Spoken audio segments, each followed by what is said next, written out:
사랑하는 가톨릭 스튜디오 애독자 여러분 반갑습니다. 여러분들과 함께 기도가 세상을 구할 것입니다 라는 시리즈로 내용을 다루고 있는 작은 형제회 프란치스코회 소속 박희전 루케시오 시부입니다. 여러분들과 함께 기도에 대한 부담감 또 기도에 대한 오해와 편견을 제거해드리고 성경 말씀과 그리고 교회의 공통신앙 감각에 입각해서 좀 제대로 된 그리고 그러나 깊이를 더해가는 차원의 강의를 해드리고자 노력하고 있습니다. 그러니 저의 이 시리즈를 계속해서 함께하고 싶으신 분들, 처음 오시는 분들, 가톨릭 스튜디오와 제 개인 유튜브 채널 루케시오 TV 함께 해주시길 바라고요. 특별히 가톨릭 스튜디오 구독과 좋아요, 알람 설정 그리고 많은 후원 천사분들이 해외에서나 국내에서 많이 생겨나기를 진심으로 희망합니다. 오늘 기도가 세상을 구할 것입니다. 다루는 제 책은 바로 2016년 9월에 스위스 프랑스에서 불어로 출간된 책이고요. 다니엘 마르그라라는 개신교 목사님이고 신약 성서학 교수이세요. 세계 신약학회 회장도 역임하실 정도로 가톨릭 개신교 망라하고 권위를 가지신 분이십니다. 그래서 이분의 책을 2021년 6월 29일 제가 번역을 해서 프란스코 출판사 통해서 교회 인가 얻어서 출판을 해냈고요. 그리고 교보문고나 알라딘, 예스24 등등 그리고 가톨릭계 서점들 오프라인 온라인 통해서도 지금 현재 계속 구매하실 수 있습니다. 혹시라도 좀 많은 권수를 원하신다면 저희 프란스코 출판사 정동에 있는 출판사로 직접 전화 주시면 대단히 감사하겠습니다. 계속해서 제 1장 담대하게 기도하기 이 제 첫 번째 챕터를 다루고 있습니다. 오늘 세 번째 강의고요. 제 책에 번역한 책의 총 챕터는 4개인데 챕터 1 담대하게 기도하라 하는 겁니다. 오늘 강의의 제목은 바로 자기 자신을 죄인이라고 인정할 수 있는 용기를 이야기합니다. 여기 작은 글씨로 Simul justus et peccator semper penitens라고 자세히 보시면 나옵니다. 글자가 좀 작아서 죄송합니다만 이 말은 마르틴 루터가 종교개혁가인 마르틴 루터가 하는 라틴어 격언인데요. 해석하면 이렇습니다. 모든 사람은 동시에 의인이면서 죄인이고 항상 회개의 도상 위에 있다라는 뜻입니다.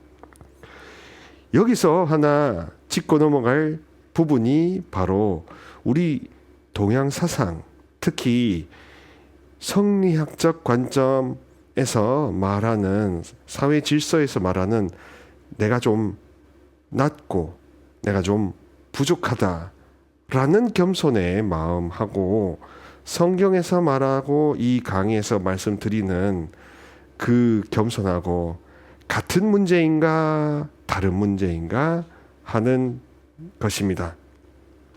강의를 계속 해 나가면서 그 부분에 대한 명확한 해답을 좀 함께 구하도록 하겠습니다. 기도가 세상을 구할 것입니다. 35쪽 내용입니다. 그리스도 교에서 아우구스티누스 이래로 원죄에 대한 오해가 생겼고 하나의 종교적인 강요로 기능해 왔다 하는 겁니다. 겸손하다는 것을 곧 나도 죄인이다라는 식으로 강제적으로라도 고백하도록 우리는 그렇게 많이 학습과 교육을 받아온 측면이 있습니다.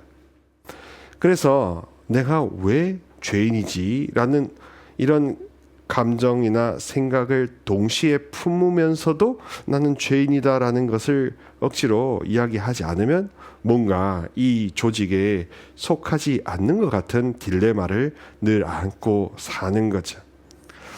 그리고 특히나 서방 로마 가톨릭 교회가 아우구스티노 성인을 기점으로 해서 이 죄에 대한 의식이 더 많이 강조되었고요. 동시에 예수 그리스도의 인성에 대한 강조도 함께 이루어졌다고 합니다. 그래서 모든 신학에서 윤리에 대한 관점이 더 커졌습니다. 어떻게 하면 하느님께 더 순종하며 투명하게 살 수 있을까라는 삶에 대한 이야기가 원래 본디 윤리의 본질인데요. 그러나 거기에는 숨어 있는 것은 바로 하느님이 어떤 방향으로 인도하시나 하는 섭리가 항시 앞서는 것인데, 이 하느님의 섭리를 인식하는 것에 더 주목하지 않고 어떻게 하면 내가 그분의 뜻을 더 잘 지켜낼 수 있을까 하는 윤리에 더 부등호가 켜진 게 서방 로마 가톨릭 교회의 방향성이 되어버린 것입니다. 그러니 이것에 대한 부작용은 무엇이냐 하면, 내가 자녀가 되었고 내가 소중한 영혼이고 내가 하느님의 걸작이라는 그런 느낌, 감각, 영감이 많이 잊혀졌다는 겁니다. 그리고 대신에 원죄 이래로 우리는 모든 사람은 예외 없이 죄와 악의 영향력을 받는다 하는 것에 대한 공동 고백을 많이 강요당했던 것이지요. 강요당했다고 해서 무조건 나쁜 거고 무조건 폐기해야 된다라는 뜻은 또 아니겠지만, 이 표현대로 하나의 종교적인 강요 그리고 하나의 협박 수단으로 원죄가 등장했을 수도 있는 겁니다. 하느님이 원죄가 문제가 된다는 사실을 인지하셨기 때문에 원죄 없이 잉태되신 마리아를 미리 생각하시고 우리 죄 없는 어린 양의 피로써 그 원죄를 씻으시려는 구원사를 미리 앞서 계획하신 거라는 섭리가 우리 신앙을 더 뜨겁게 하는 베이직이 아니겠습니까? 혹시라도 자기 스스로를 교정 불가능한 죄인이라고 인식하면서 스스로를 낮추지 않는다면 용서는 쉽게 주어지지 않는다고 할 것입니다. 자기 스스로가 죄인이라고 하면서도 스스로 마음이 낮아지거나 스스로 무장해제되려고 하지 않는다면 그런 사람에게는 용서가 쉽게 주어지지 않는다는 겁니다. 사랑하는 구독자 여러분, 생각해 보십시오. 마음 자세가 무장해제되고 연약해지고 약해지고 부끄러운 것을 실토하는 것이 하느님의 마음을 감동시키는 것일까? 아니면 그거와 상관없이 모든 어떠한 하느님이 좋아하실 만한 방법을 채택하는 것이 또 그분을 감동시키는 것일까? 이런 견적을 내보면 답은 이미 정해져 있지 않겠습니까? 하느님을 감동시키는 방향은 예수 그리스도 그분의 육화순환처럼 모든 것을 다 내려놓고 약해지고 연약해지고 심지어는 억울하게 죽음까지도 당할 수밖에 없는 고통을 하느님 아버지를 위해서 하느님 아버지를 향해서 부르짖는 그 부르짖음으로 다시 도로 바치신 그 사랑, 그 겸손, 그 온유가 그게 제대로 된 겸손과 연관이 되는 것입니다. 그럴 때 비로소 용서가 주어지는 거겠죠. 그러니 방향이 중요하다고 했고요. 또 기도는 마음가짐이 중요하다고 해야 더 깊은 기도로 가고 또 좌뇌와 우뇌의 균형이 있으면서도 동시에 대뇌 전두엽과 측두엽 즉 판단하는 생각을 많이 하는 것이 잠시 스톱 스위치가 잠시 내려가서 하느님과 이 모든 것과 형제 자매들과 우주적 형제를 느끼며 행복해할 수 있는 것이지. 결코 하느님은 아버지는 죄가 목적이 아니다. 그리고 죄를 통해서 돌아오라고 하시는 것 그것이 목적이고 아우구스티노 성인에게도 죄를 통해서 돌아오기를 원하셨던 것입니다. 죄는 히브리어로 하타라고 하는데요. 이는 관역을 잃어버린 상태를 의미합니다. 목적이 사라진, 의미가 사라진, 곧 내 숨쉬는 이유가 사라진 것을 죄라고 하는 겁니다. 그러니까 좀 더 넓은 차원이겠죠? 어떠한 짓을 저질렀을 때 죄를 범했다라는 좁은 의미가 아니라 내가 하느님을 겨냥해서 살고 하느님을 염두에 두고 살아야 되는데 그런 하느님을 향해서 가야 하는 그 방향성이 어긋났거나 삐뚤어진 상태. 그래서 제대로 향하지 못하게 된 현 상태를 두고 바로 죄라고 하는 겁니다.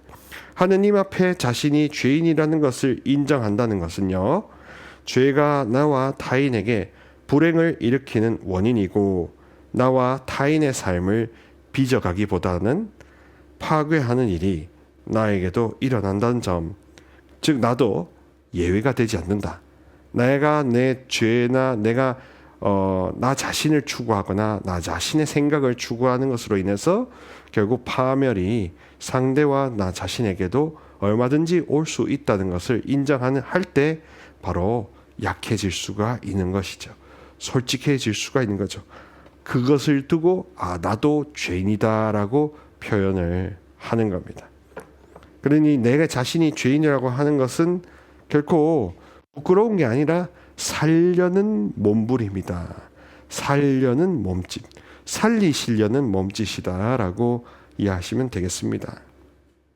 나 자신을 죄인이라고 부름으로써 그렇다고 운명적이고 씁쓸한 확증, 즉 체념, 그리고 운명론, 나는 이렇게 살았고 사람들은 다 이래 살고 더 이상 아무것도 할 수 없다라는 체념에 가로막히지 않기 위해서 나 자신을 죄인이라고 부르는 거죠. 왜냐하면 하느님이 그랬을 때 새로운 인생길을 열어 주실 수 있는 그런 전능자 사랑의 주인님 아니십니까?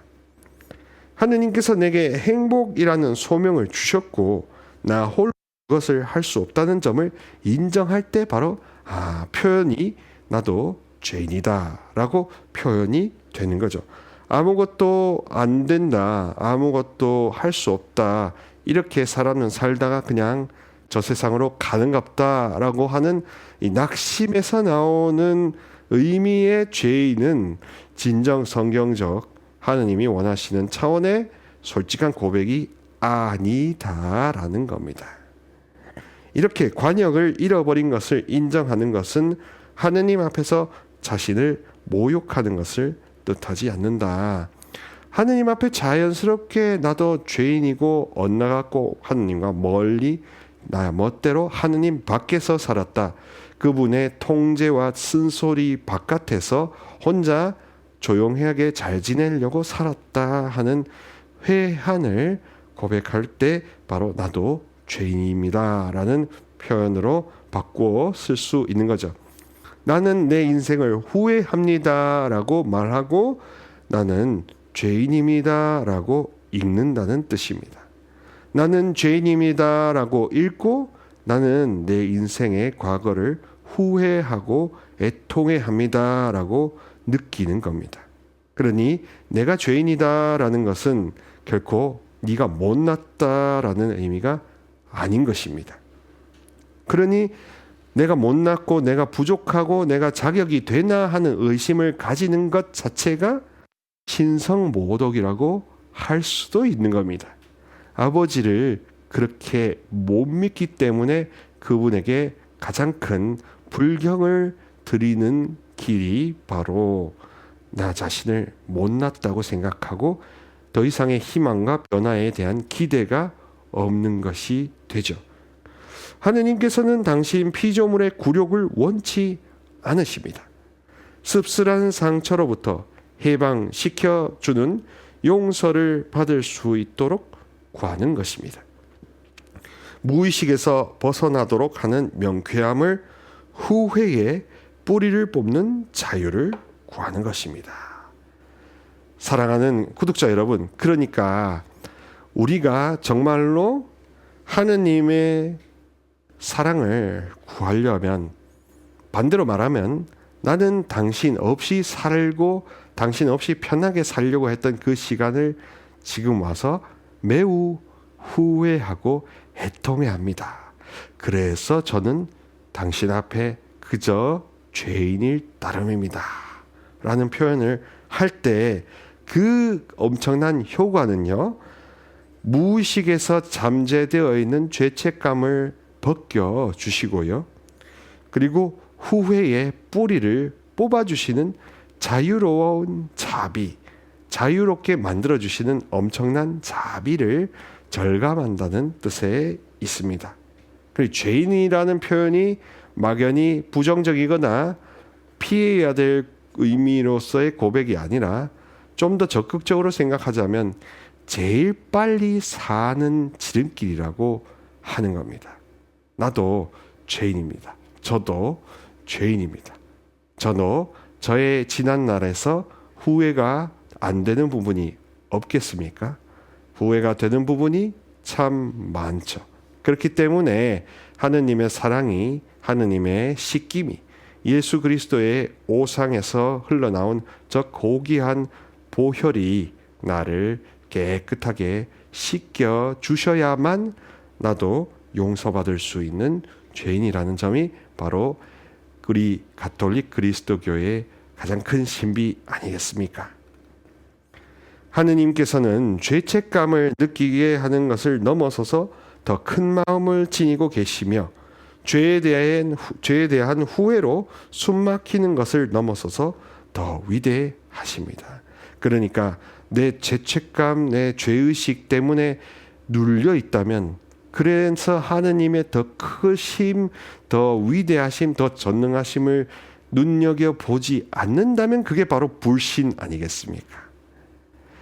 그리고 그것에 휘말리게 만드는 어두움과 방해 세력에 더 주목할 때 그 시간 때문에 예수 그리스도의 십자가 성혈에 대한 칭송과 흠숭과 영광 받으심에 대한 찬미 찬양이 멈춘다면 그게 바로 우리가 잘못된 길로 가는 것 아니겠습니까? 우리에게 유일무이한 아버지가 보증해 주시는 방편은 저 십자가에서 흘리신 피땀 흘린 그 땀방울과 정말 핏값으로 되사신 우리의 영혼들, 그 존귀한 영혼들이지 않겠습니까? 죄의식에서 벗어나게 하는 거룩하신 하느님의 무상의 용서에 대한 그리스도교의 선포가 비극적으로 이상하게도 다양한 의식들의 죄의식을 심는 것을 보편 그리스도교의 프로그램으로 삼는 것으로 변화되었다. 저는 그런 느낌을 갖습니다. 예수님은 수많은 613개의 유다의 율법에서 짓눌리고 병들고 가난한 영혼들을 다시 되살리시려고, 그런 영혼들, 세리와 나환자, 중풍병자 같은 사람 취급을 받지도 못했던, 속된 말로 개만도 못한 그런 취급을 받았던 영혼들조차도 아버지의 걸작이라고 하는 기쁜 소식을 선포하셨잖아요. 그 복음의 정신, 짐진 자 무거운 자를 가볍게 해주는 것이 바로 예수님의 정신이라는 것을 생각한다면, 그리스도교의 수많은 프로그램의 죄의식을 심는다는 것 자체가 하느님 뜻에, 아버지 뜻에, 예수님 뜻에, 성령님의 뜻에 역행하는 것 아닐까. 오히려 우리가 교회가 좀 더 하느님 뜻에 더 깨어 있다면 많은 경우 불필요한 사고방식, 체념, 운명, 그리고 나는 못났다라는 그런 심리적 억압에 눌려 있는 이들을 해방시켜주고 예수 그리스도의 피를 찬양하는 것이 훨씬 더 우리의 본질에 가까이 가는 기쁜 소식을 전하는 발걸음이 아닐까 싶은 겁니다. 복음은 나 자신이라는 내 인생에서 가장 엄격한 재판관인 누굽니까? 나 자신. 재판관으로부터 스스로를 해방시키라고 하느님께서 우리의 고정관념을 뒤집어 엎는 선포입니다. 다시 한번, 복음은 나 자신이라는 내 인생에서 가장 엄격한 재판관으로부터 스스로를 해방시키라고 하느님께서 우리의 고정관념을 뒤집어 엎는 선포입니다. 그러니 복음주의, 복음을 따라 사는 사람, 예수님을 닮는 가시관 십자가의 길을 가는 것은 단순히 그때 십자가 짊어지는 무게, 고통만을 의미하는 것이 아니라 내가 생각지 못했던 그런 기쁨, 또 관점의 전환을 통해서 길이 더 열리고 새로운 인생길이 보이는 뒤집어 엎는 기쁜 선포라는 겁니다. 그러니 613개의 그런 율법에서 하느님 사랑만으로도 충분하다 하는 복음, 기쁜 소식, 해방의 소식이 울려 퍼졌던 것이지요. 그러니 기도를 한다고 하면서 죄의식을 갖고 있다는 것, 그리고 내가 좀 더 못했기 때문에, 기도를 못 드렸기 때문에 죄를 느낀다는 것 자체가 바로 내 스스로의 자기 기만이 아닐까 싶습니다. 진정 주님의 자비를, 하느님이 누구신지를 믿고 경험한, 느껴본 영혼은 감사할 것밖에 없고 내 것이 없고 오히려 모든 것을 하느님께 돌려드릴 수밖에 없다는 마태오복음 5장 3절에 심령이 가난한 자가 행복하다, 하늘나라가 그들의 것이다 라는 원리로 돌아갈 수밖에 없죠. 모든 복음은 결국 마태오 5장 3절에 행복하여라 마음이 심령이 가난한 사람들, 곧 자유한 영혼들, 하느님께 온전히 의지하고 있기 때문에 아무것도 걱정하거나 불안할 이유가 없는 자유로운 영혼이 바로 심령이 가난한 자라고 하는 것입니다. 그랬을 때 우리는 고정관념으로부터도 자유롭고 모든 재판관, 엄격한 심판관으로부터도 해방된 상태로 행복하고 기쁘게 살아갈 수 있는 것 아니겠습니까? 그러니 무엇을 두려워하고 무엇을 염려하며 어떤 방법과 방식을 쫓느냐 안 쫓느냐를 고민하시겠습니까? 담대하게 기도하고 담대하게 자녀가 되고 담대하게 하느님을 더 쫓는 일에 마음 써야 되지 않겠습니까?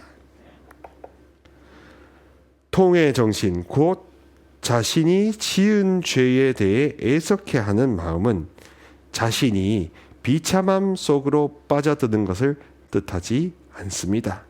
그것은 오히려 자신의 실수로부터 무언가를 배운다는 인식을 반영합니다. 담담하게 보는 겁니다.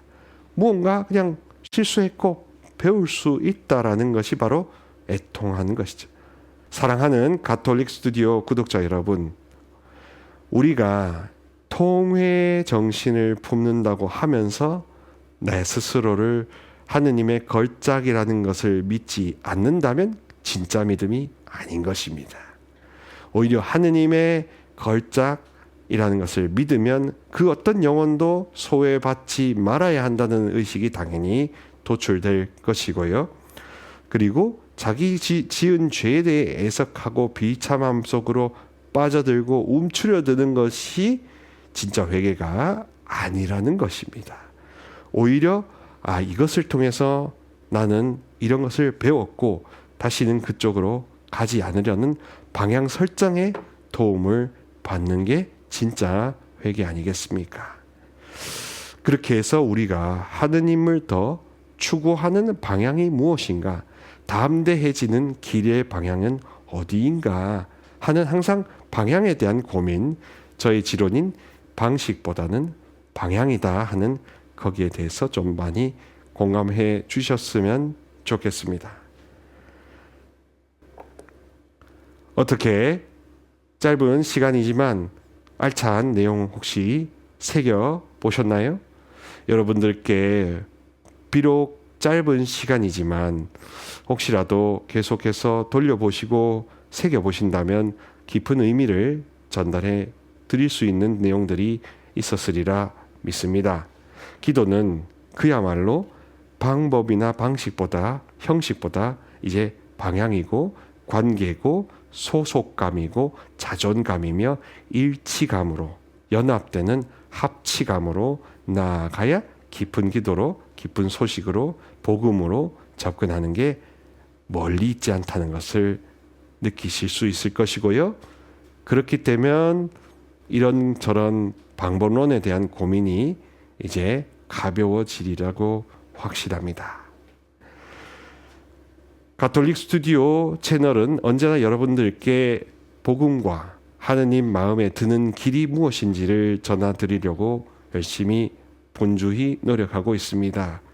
가톨릭 스튜디오 채널을 구독해 주시고 많이 좋아요도 눌러주시며 후원천사로 해외나 국내에서 많이 지지해 주시면 좋겠고요. 아울러 제가 개인적으로 운영하고 있는 저의 개인 채널 루케시오 TV도 많이 함께 사랑해 주시면 좋겠습니다. 그럼 저는 다음 강의 영상에서 다시 뵙도록 하겠습니다. 주님의 평화를 빕니다.